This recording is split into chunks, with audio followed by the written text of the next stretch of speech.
All right, guys, welcome back. Another League of Inches video. And as promised last night during the game, I put up a post and had a comment/question box in there just about something that's been popping up for a while now. And we have had a brief discussion about it. I just want to go a little bit deeper, so about a 5-minute video.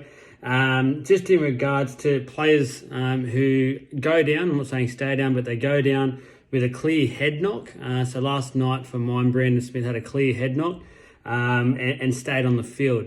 This has happened over and over again so far the first 3 weeks of the competition. And I had players last week. I mentioned Sean Lane was one of them. Pappenhausen was another, and Whiten in the Raiders Sharks game. And for mine, the NRL's come out to be really big and on the front foot in regards to this matter, which I do applaud.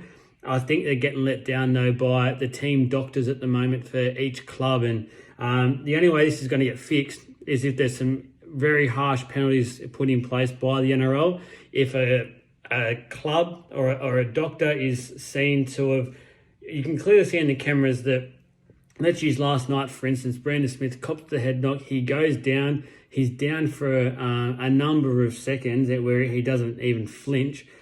It's clearly indicating he's been knocked out, and it goes from there. We saw him later on, he hurt his ribs and he was on the ground, but he had gone into a crouching position, and it was clearly not a head knock, where the first case for mine, it's a clear head knock.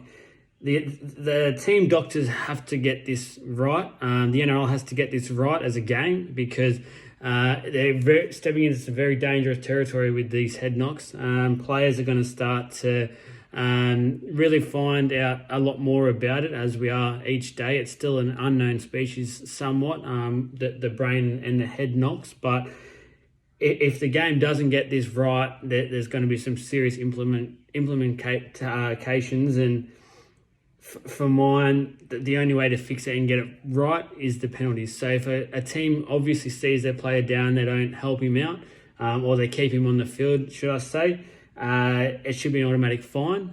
The fine should be significant, and if it happens a second time at the club, you start to suspend certain individuals, whether that's the team doctor or the player. That's for a topic of discussion another time. Now, I asked about some questions or comments regarding this matter. I had a good one come through which I wanted to pick out, and Gary, that's all it was. Gary, no username or nothing. So, hey, Gazza, thanks for the question. He goes, it should be an automatic sub, obviously free, of course, which means obviously just under the HIA, so it's a free substitution. The player has to go and do his HIA test, so 10, 15 minutes, whatever that is. It's more so about protecting the player, which is 100% right. So, look, if he goes off, he does the quick HIA test, he's allowed to come back on, no worries at all. This will encourage the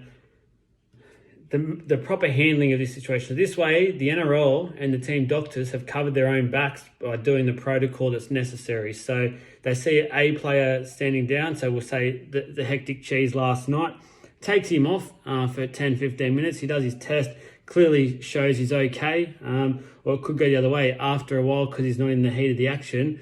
It actually goes the opposite way, and he's actually been quite concussed pretty severely. So in the heat of the game, it is easier to keep going and hide that concussion symptoms, where if you're taken from the field, it becomes a bit more, it's harder for you to actually hide it away. The symptoms start to pop up much more.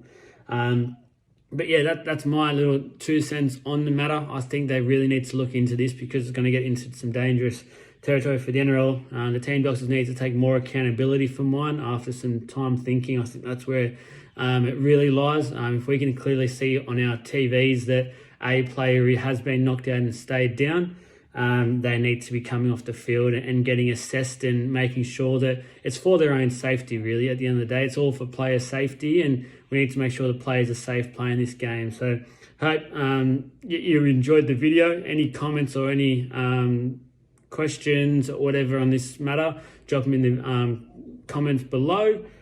Happy to have more discussion on this matter. Thanks, guys.